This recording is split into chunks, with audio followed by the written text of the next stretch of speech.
Okey, nombor 12. Namakan bentuk di bawah dan kira luasnya. Bentuk ni awak dah tahu dah ni. Segi 4 tepat. Sebab kenapa tepat? Dia tepat dengan 5 dengan 3. Kalau sama, dia 5 dengan 5. Okey, dah. Satu. Luas. Okey. Luas ialah panjang dalam lebar. Panjang yang ini, lebar yang ini. Jadi jawapannya 5 darab 3. So, jawapannya adalah 15 cm. Oh, dia nak m, sorry. 15 m persegi. Okey, boleh.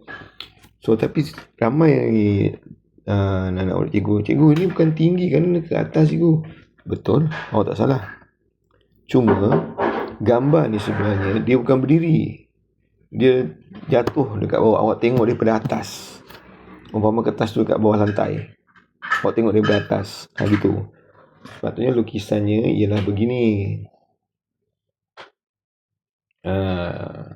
Ini panjang, ini lebar. Gitu.